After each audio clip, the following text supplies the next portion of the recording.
Assalamualaikum warahmatullahi wabarakatuh. Pada perkuliahan hari ini, saya akan membahas tentang solusi dari persamaan tak linier.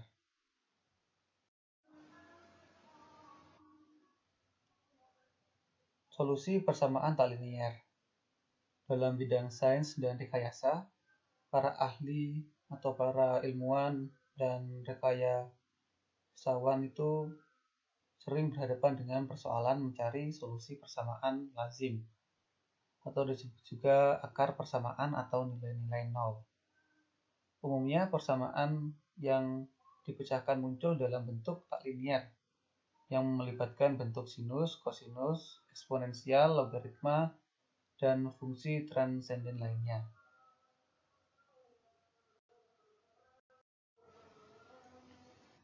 Persamaan tak linier. Salah satu masalah yang paling umum yang ditemui dalam matematika adalah mencari akar suatu persamaan. Jika diketahui fungsi fx, akan dicari nilai-nilai x yang memenuhi fx sama dengan 0. Termasuk dalam masalah menentukan titik potong dua buah kurva. Apabila kurva-kurva tersebut dinyatakan oleh fx dan gx, maka absis titik potong kedua kurva tersebut merupakan akar-akar persamaan fx dan gx.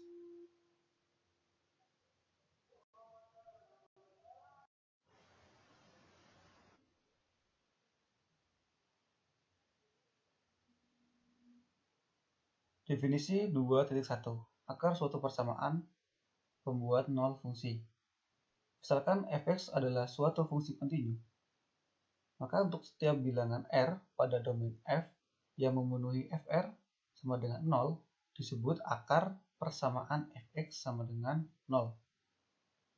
Atau disebut juga pembuat nol fungsi fx. Secara singkat, r disebut akar fungsi fx. Bentuk umum dari persamaan kuadrat dinyatakan dengan ax kuadrat plus bx plus c, di mana akar-akarnya dapat dicari dengan rumus ABC. Tetapi untuk polinomial dengan derajat yang lebih tinggi dapat dilakukan dengan memfaktorkannya. Fungsi derajat tinggi biasanya belum tentu dapat difaktorkan. Secara praktis, untuk mencari akar-akarnya dapat dilakukan dengan metode numerik.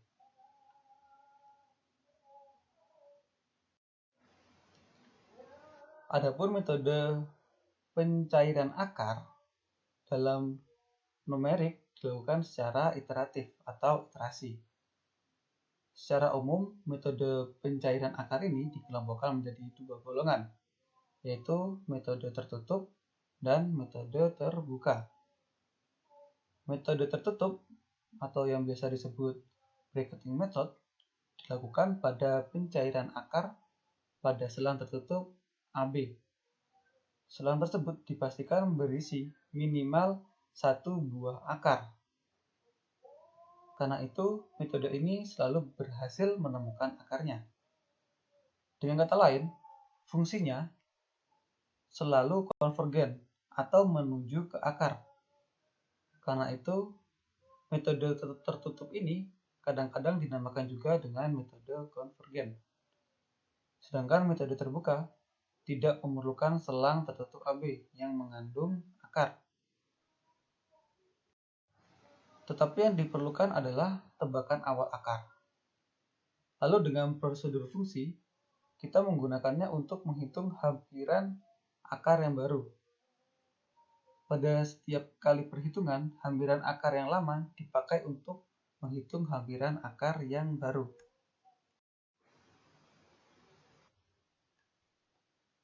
Selanjutnya kita akan mempelajari tentang metode biseksi.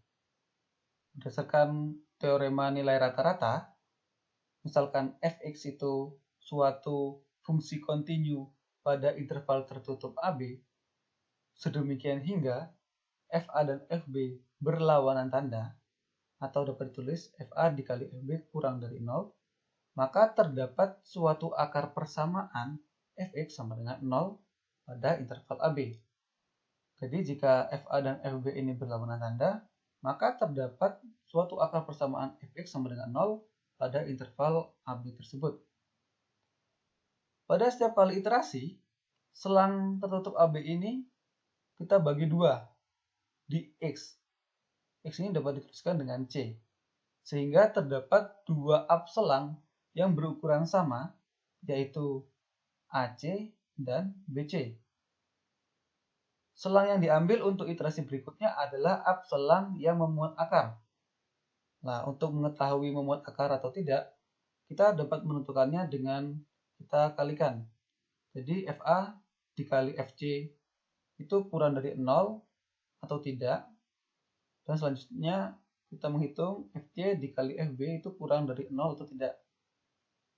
Salah satunya akan bernilai kurang dari 0. Maka yang kurang dari 0 itu yang kita ambil untuk kita hitung kembali pada iterasi berikutnya. Selang yang baru kita bagi dua kembali dengan cara yang sama. Begitu seterusnya sampai ukuran selang yang baru sudah sangat kecil.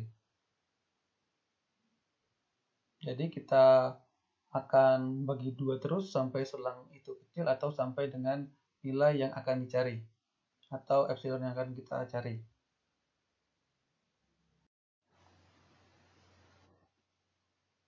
Gambar 2.1. Gambar ini merupakan gambar yang menggambarkan penjelasan saya yang tadi telah saya jelaskan pada slide sebelumnya. Jadi misalkan fx merupakan fungsi kontinu pada interval tertutup AB, sedemikian hingga nilai FA dan FB itu berlawanan tanda. Berlawanan tanda di sini maksudnya jika FA negatif, FB harus positif. Dan jika FA positif, maka FB harus negatif. Jika berlainan tanda, maka terdapat suatu akar persamaan Fx sama dengan 0 pada interval AB.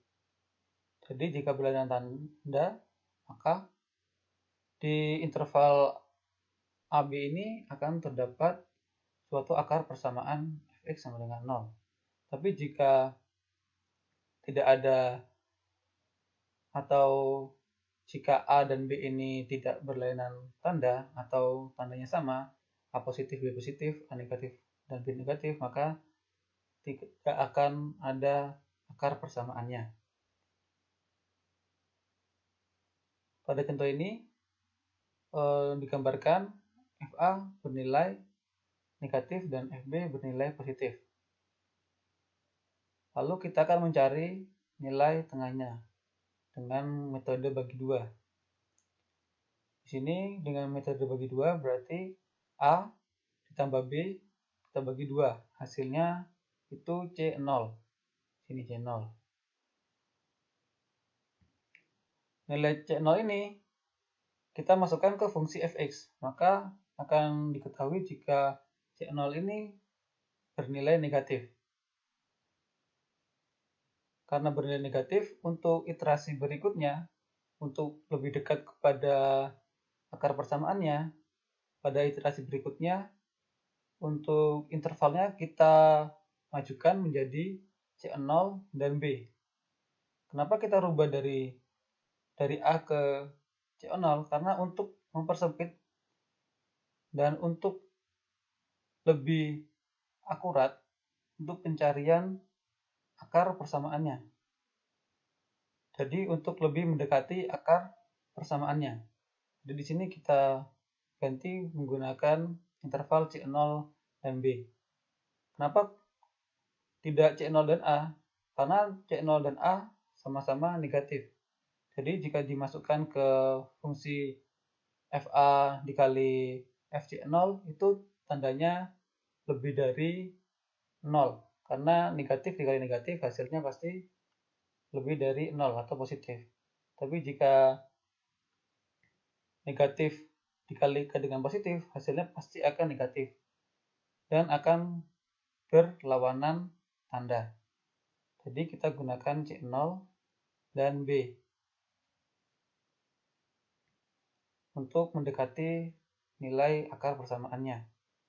Di sini untuk C0 dan B kita pakai metode bagi dua. Kita tambahkan C0 plus B terus kita bagi dua. Hasilnya C1. hasil C1 ini nanti kita masukkan ke fungsi fx. Dari sini kita mengetahui jika C1 ini bernilai negatif. Karena C1 ini bernilai negatif, maka untuk interval selanjutnya, untuk pencarian akarnya kita menggunakan C1 dan B. Selanjutnya kita cari C1 ditambah B dibagi 2. Nanti hasilnya ketemu C2. Setelah C2 ini dimasukkan ke fungsi fx, nilainya positif. Karena nilainya positif, maka untuk iterasi selanjutnya kita menggunakan C2, bukan menggunakan B. Sehingga untuk iterasi selanjutnya kita menggunakan interval C1 dan C2 untuk lebih mendekati ke akar persamaannya. Dan seterusnya. Metode ini kita lakukan seterusnya sampai dengan ukuran atau selang yang kita inginkan, atau epsilon yang kita inginkan, atau ada soal yang diketahui apa nanti, itu yang akan kita cari sampai setitik itu. Jadi nanti ini untuk pendekatannya tergantung pada soal.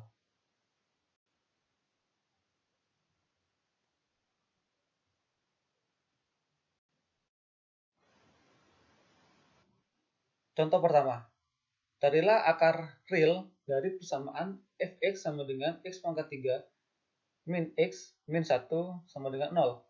Bila a sama dengan 1 dan b sama dengan 2. Itu jawabannya. Untuk a sama dengan 1, maka f1 sama dengan, nanti nilai 1 ini dimasukkan ke nilai persamaan fx. Hasilnya sama dengan min 1. Min 1 ini kurang dari 0. Selanjutnya untuk yang B sama dengan 2, maka F2 jika 2 dimasukkan ke persamaan, hasilnya sama dengan 1. 1 di sini lebih besar daripada 0. Karena F1 dan F2 berlawanan tanda, maka terdapat akar yang terletak di antara 1 dan 2.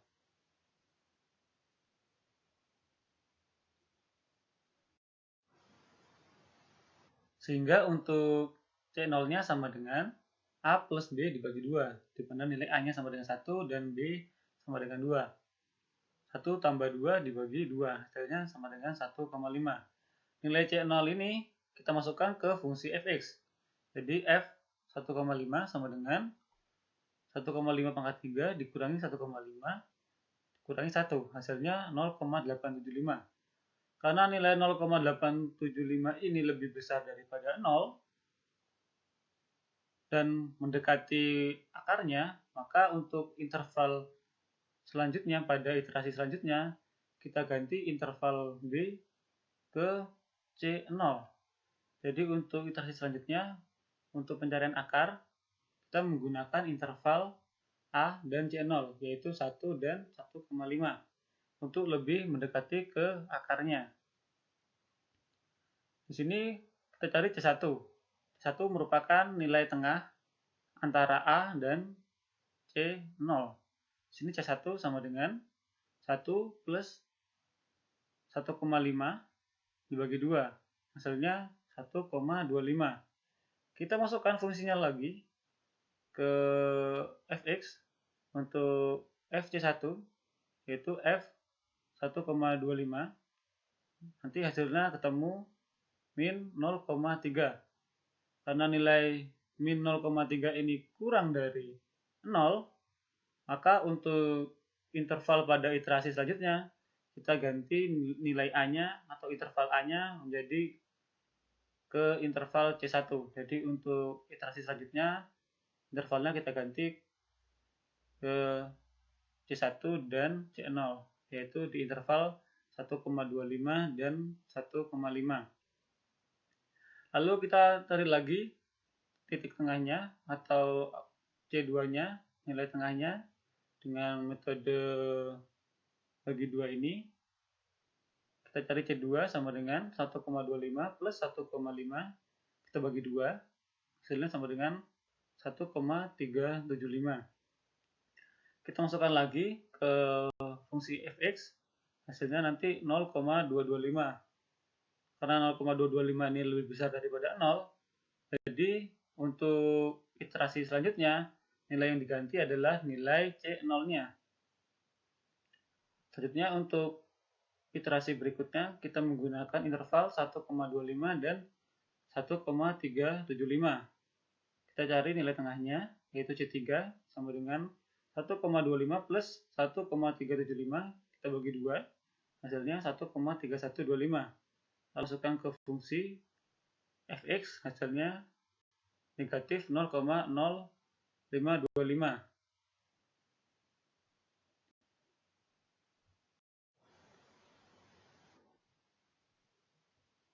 Karena nilai C3 itu negatif atau kurang dari 0, maka untuk interval pada iterasi ini kita ganti nilai C1 dengan nilai C3. Jadi untuk iterasi ini akarnya terletak di antara interval C3 dan C2, yaitu 1,3125 dan 1,375. Kita cari C4-nya atau nilai tengahnya, yaitu 1,3125 ditambah 1,375 dibagi 2, hasilnya 1,34375. Nilai ini kita masukkan ke fungsi fx, jadi f 1,34375, maka hasilnya adalah 0,06625, lebih besar dari 0, dan seterusnya sampai ketelitian yang diinginkan diperoleh.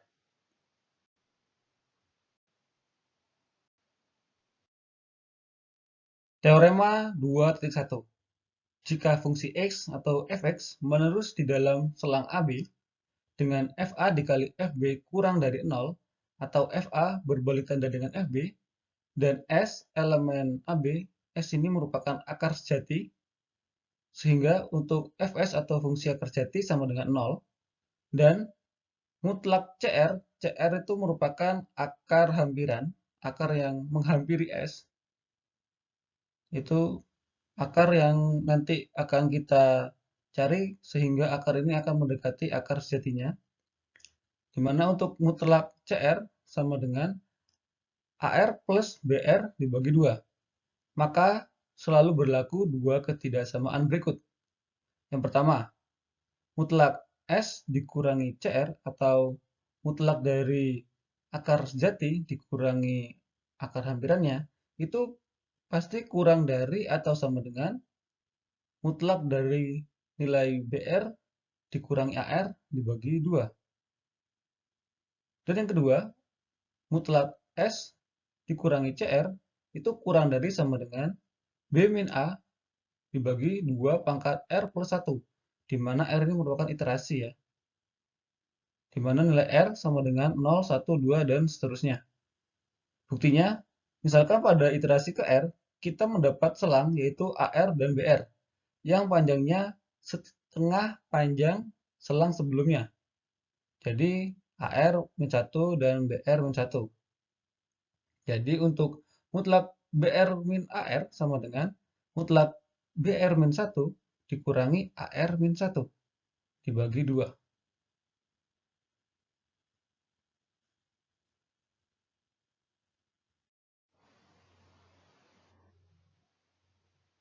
Jelas bahwa untuk mutlak B1 min A1 sama dengan mutlak B0 min A0 dibagi 2 sama dengan mutlak B min A dibagi 2. Lalu untuk mutlak B2 min A2 sama dengan mutlak B1 min A1 dibagi 2. Lalu kita masukkan nilai mutlak B1 min A1 yaitu mutlak B min A per 2. Nanti hasilnya sama dengan mutlak B min A per 2 pangkat 2. Dan seterusnya sampai dengan mutlak BR min AR sama dengan mutlak B R min 1 dikurangi A R min 1 dibagi 2 sama dengan mutlak B min A dibagi 2 pangkat R.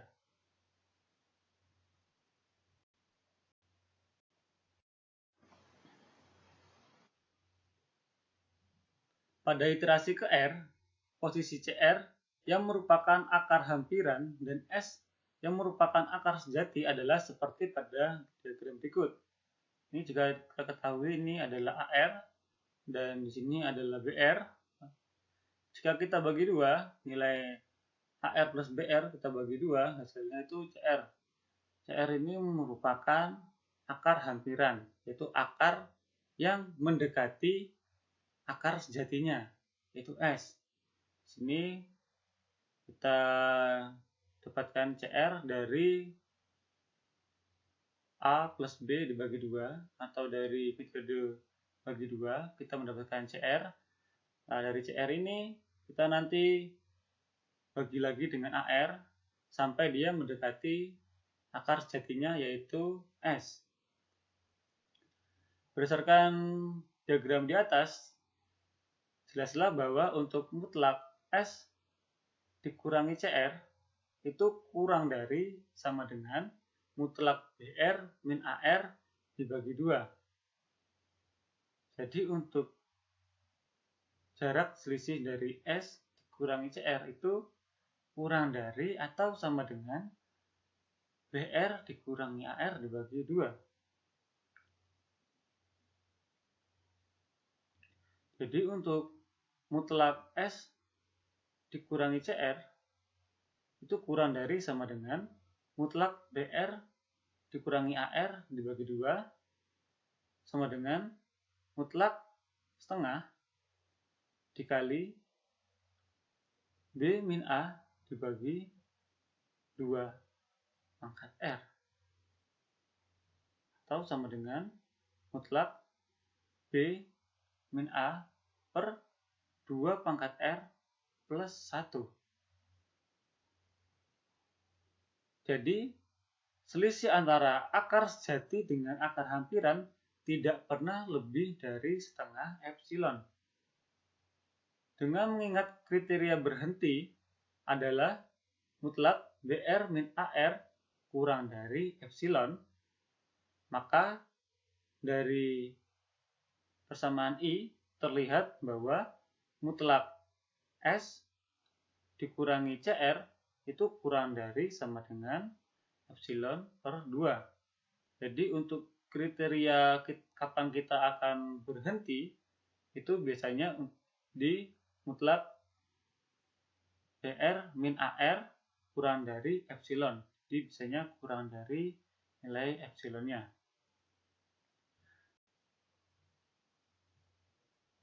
Maka dari persamaan I kita dapat menyimpulkan untuk mutlak S dikurangi CR itu kurang dari sama dengan epsilon dibagi 2.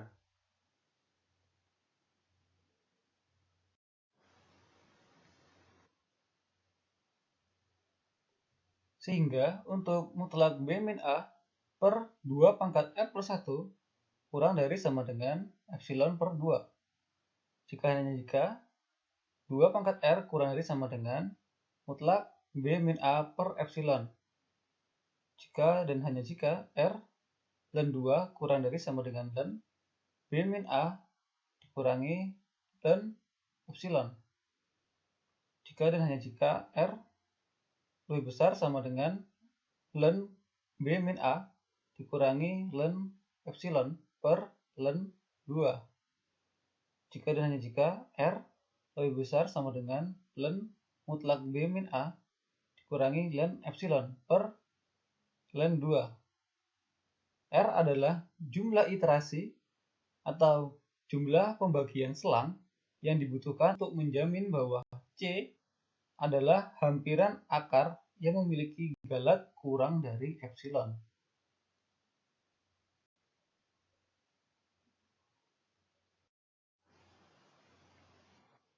Selanjutnya, contoh kedua, yaitu tentukan akar dari fungsi fx sama dengan eksponen pangkat x dikurangi 5x kuadrat di dalam selang 0 dan 1 dan epsilon sama dengan 0,00001. Di sini yang dimaksud dengan epsilon sama dengan 0,00001 nanti kita akan mencari lebarnya sampai lebar itu kurang dari 0,00001. Lebar itu nanti merupakan selisih antara interval dan akar atau interval dan nilai tengahnya.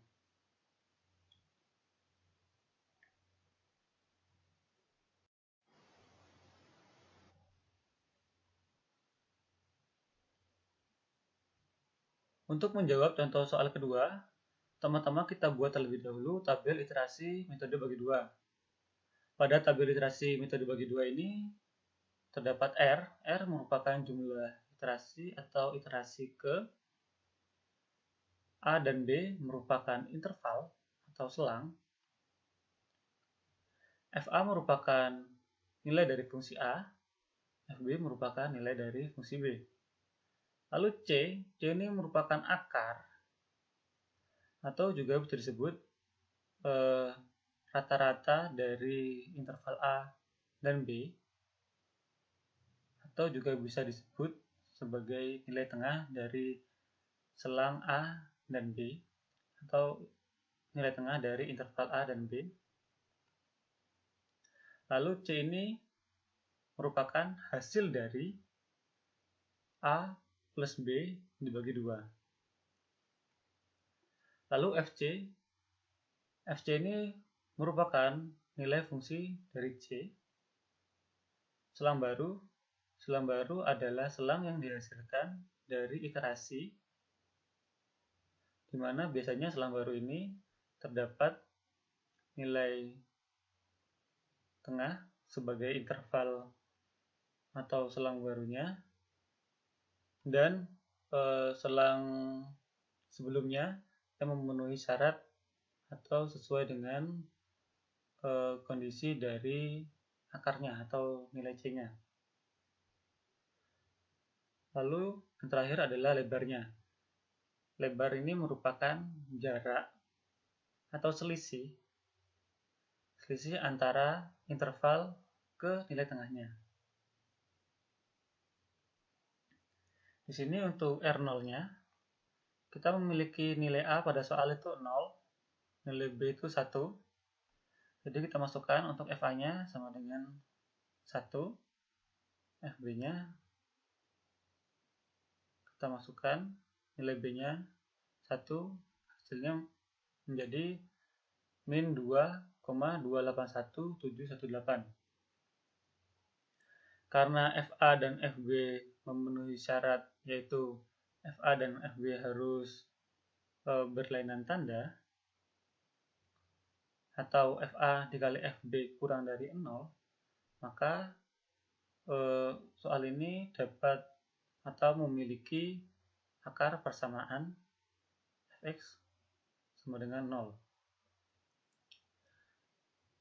Setelah kita mencari FA dan FB-nya, lalu kita mencari nilai C-nya. Di sini nilai C-nya dari A plus B dibagi 2, atau nilai tengah dari interval A dan B. Di sini muncul nilai 0,5. Dari 0 plus 1 dibagi 2, hasilnya 0,5. Untuk nilai FC-nya sama dengan 0,3987721. Dari sini kita dapat menentukan selang barunya. Selang baru itu berasal dari nilai FC atau dari C berdasarkan FC-nya. Jadi kita lihat dulu FC-nya, karena FC-nya ini hasilnya positif di 0,398, kita harus mencari nilai fungsi yang negatif. Karena persyaratan untuk mendekati akar sejatinya itu harus FA dikali FB kurang dari 0, atau untuk kedua fungsinya harus saling bertolak tanda atau berbeda tanda. Di sini FA dan FC tidak memenuhi karena tandanya sama, yaitu sama-sama positif. Sedangkan FC dan FB berbeda tanda, karena FC positif dan FB negatif. Ini memenuhi syarat, yaitu untuk selang itu FA dikali FB kurang dari 0. Jadi untuk selang barunya kita menggunakan FC dan berdasarkan FC dan FB. Jadi selang barunya kita tentukan yaitu C dan B, yaitu 0,5 dan 1. Lebarnya, lebar di sini adalah selisih dari A ke C dan B ke C. Di sini selisih dari akar ke intervalnya adalah 0,5. Sedangkan di soalnya kita harus mencari epsilon sama dengan 0,00001, yang artinya untuk itu adalah kita harus mencari lebar sampai dengan kurang dari epsilon, yaitu kita harus mencari sampai lebarnya ini kurang dari 0,00001. Karena ini masih 0,5, jadi kita harus melakukan iterasi selanjutnya. Lalu untuk iterasi selanjutnya untuk R1, kita memiliki selang baru dari C, yaitu 0,5, dan masih menggunakan selang sebelumnya di B, yaitu 1. Kita masukkan. Di sini nilai C yang lama 0,5 sudah menjadi nilai A pada R1. Sehingga kita masukkan untuk fungsi A-nya, yaitu 0,3987721. Ini sama dengan nilai FC yang untuk R0. Jadi kita hanya memindahkan saja. Lalu untuk FB-nya sama, karena tidak berganti untuk selang B-nya, jadi tetap min 2,281718. Lalu kita mencari C, yaitu nilai tengah dari A dan B barunya. Karena A-nya ini 0,5, B-nya 1, kita jumlahkan 1,5, lalu kita bagi 2, hasilnya sama dengan 0,75. Ini muncul nilai C pada iterasi R1, itu 0,75. Kita masukkan ke fungsinya FC.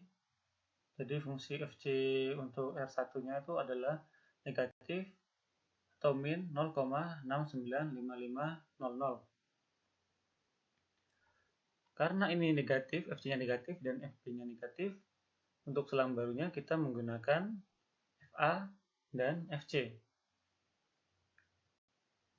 Di sini untuk lebarnya, untuk selisih antara interval dan nilai C-nya atau nilai tengahnya adalah 0,25. Ini dari B dikurangi 0,75 atau nilai tengahnya C.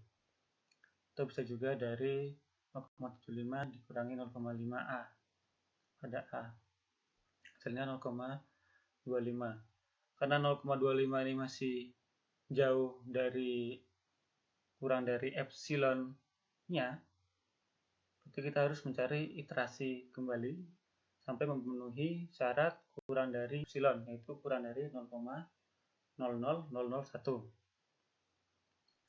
Lalu kita lanjutkan kembali.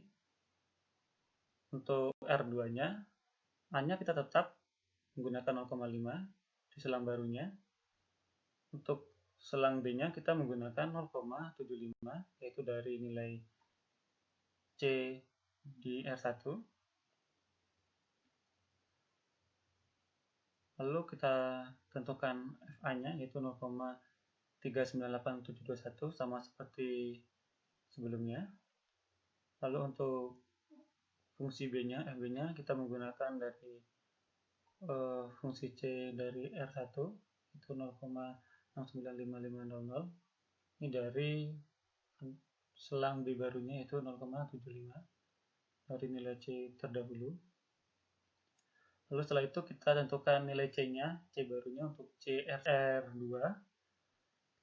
Kita tentukan dengan cara kita jumlahkan selang A ditambahkan selang B, kita bagi 2, hasilnya 0,625 untuk nilai tengahnya atau untuk akarnya. lalu kita masukkan ke fungsinya, sehingga hasilnya negatif 0,084879. Karena negatif kembali, jadi untuk selang barunya kita akan menggunakan interval ini untuk C yang baru ini 0,25 dan FA-nya tetap ya, untuk nilainya tetap di 0,5. Pada R2 ini selang yang ditemukan selang baru yaitu nilai A dan C. Lalu untuk lebarnya yaitu 0,125. Karena masih jauh dari 0,00001, maka kita harus mencari iterasinya ini terus sampai pada ke iterasi ke R16, di mana nanti nilai A-nya ini 0,605255, FB-nya 0,605270, dan nilai C-nya yaitu 0,605263. Di sini hasilnya diketahui untuk lebarnya yaitu 0,000008. Nah, nilai ini memenuhi kurang dari epsilon. Jadi nilai ini sudah memenuhi kurang dari 0,00001. Sehingga kita berhenti pada iterasi R ke-16. Jadi untuk hampiran akarnya adalah, ini di X sama dengan 0,05263. Sini, jadi untuk hampirannya ini di nilai C-nya ini, yaitu untuk hampiran akarnya adalah X sama dengan 0,605263. Kita temukan di R16.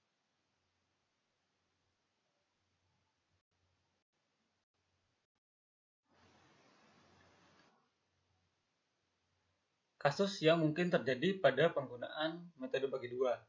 Yang pertama, jumlah akar lebih dari 1. Bila dalam selang AB terdapat lebih dari 1 akar atau banyaknya akar ganjil, hanya 1 buah akar yang dapat ditemukan. Cara mengatasinya adalah dengan menggunakan selang AB yang cukup kecil yang memuat hanya 1 buah akar.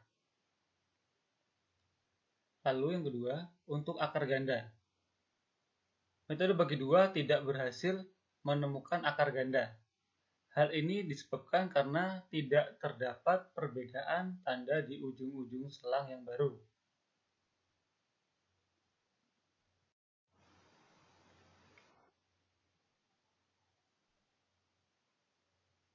Yang ketiga, singularitas.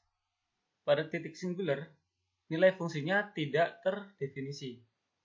Bila selang AB mengandung titik singular, tahap metode bagi dua tidak pernah berhenti. Penyebabnya yaitu metode bagi dua menganggap titik singular sebagai akar karena fungsinya yang cenderung konvergen. Yang sebenarnya, titik singular ini bukanlah akar, melainkan akar semu. Cara mengatasinya adalah dengan memeriksa nilai mutlak FB min FA. Jika mutlak FB min FA konvergen ke 0, akar yang dicari pasti akar sejati. Tetapi jika mutlak dari FB min FA ini divergen, akar yang dicari merupakan titik singular atau akar semu. Pada setiap tahapan pada metode bagi dua, kita mencatat bahwa selisih antara akar sejati dengan akar hampiran tidak pernah melebihi setengah panjang selang saat itu. Pernyataan ini dinyatakan dengan teorema berikut.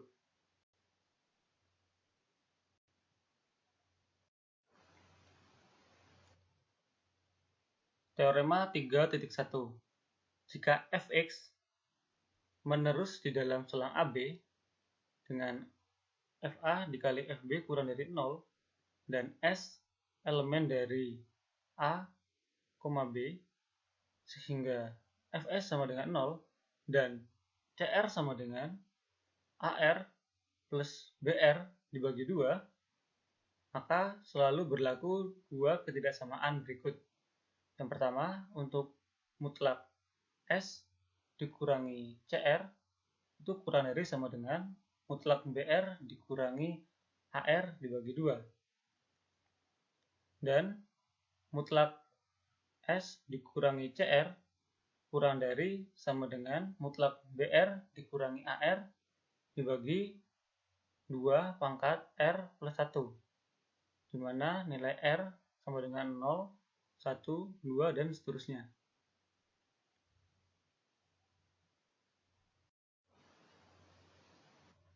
Terima kasih atas perhatiannya. Wassalamualaikum warahmatullahi wabarakatuh.